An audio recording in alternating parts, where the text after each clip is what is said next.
how can I incorporate this into my own work, and how can I incorporate social media into my own medical practice? Our threesome, what can we say about that? What advice can we give to our panelists? Part of the title of this program is Lessons Learned. Let's get into some more lessons learned from what we can tell them. Who would like to go first? Well, I'm not shy. I certainly think that if you're in the care, the position of helping to provide care, that it is required, pretty much, that you know what resources are available in the areas that you counsel patients in.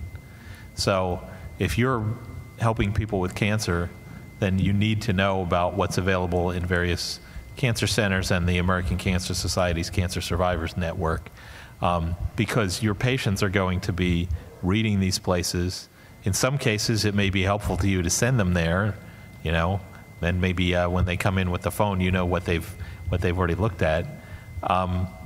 And I also, is certainly in the case of people who are in the position of helping folks with chronic, with acute and sometimes life-threatening conditions, the existence of sites like Caring Bridge and Care Pages is an important element. It's very interesting to me what you said about the, I feel like I have to console them, but then in the blog they can console me. What we saw, and I wrote about this in Groundswell, my first book, is that those sites enable people to communicate out in a very clear and simple and controlled way to their support networks, rather than having everyone call in and then the burden of having to explain to everybody, yeah, I'm in the hospital and I need to have a lung transplant or whatever it happens to be. You know, that makes things harder.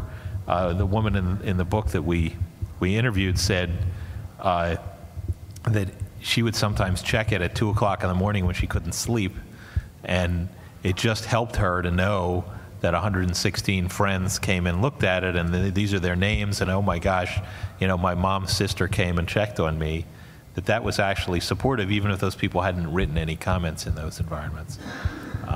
So I love this idea of prescribing social media, but it may help to get at the support that providers don't have the bandwidth to give in many cases.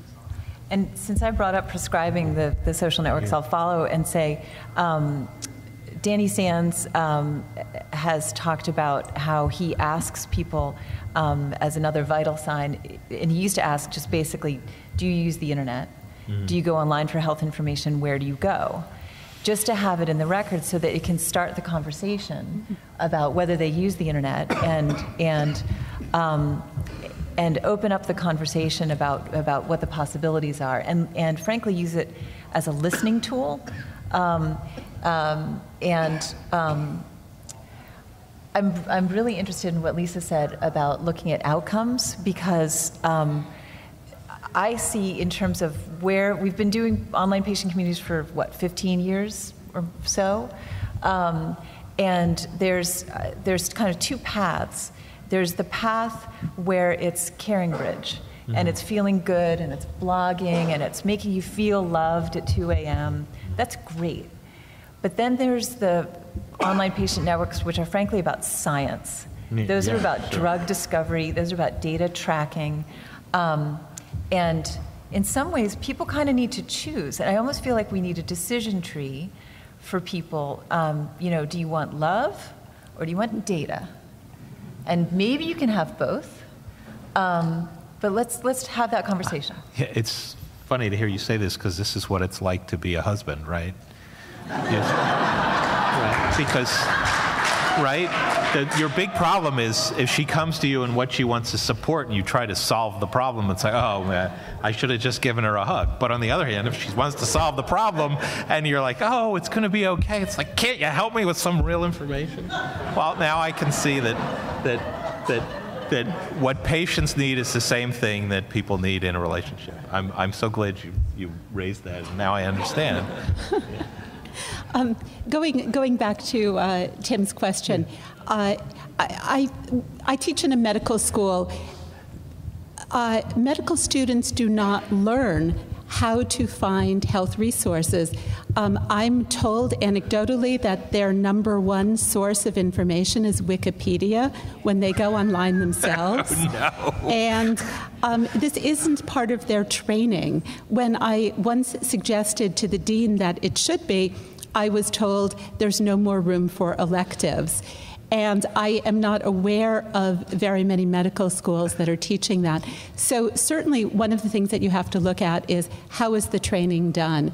Because you can't say physicians should this and physicians should that if that isn't part of the training. And there's certainly no incentive in place to do that other than it can be very helpful if they are in fact able to provide somebody with a starting point. But what I will say is that there's also intermediaries.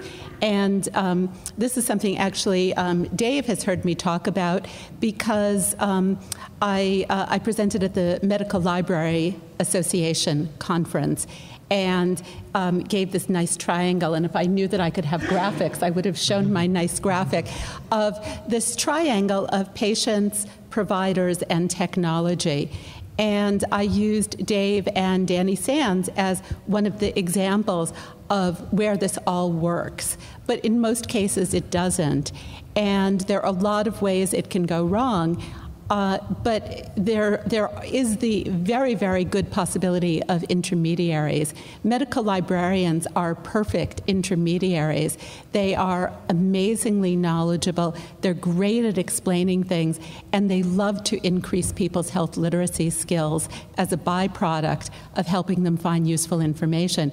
Most people would never think to turn to them. And there are many, many other roles, such as pharmacists, nurses, patient educators, and so on, who can also play that role at bridging the gap. Because to talk about doctors need that additional burden of helping people in that way, it's not realistic short term. But to look at how other people can help and to really integrate that systematically is something that I believe has a lot more short-term potential. Can I jump in? Sure, go ahead.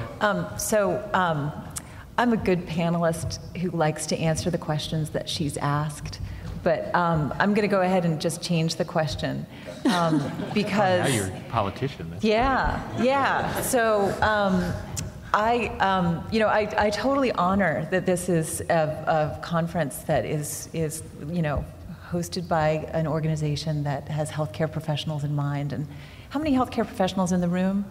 Clinicians? Nice.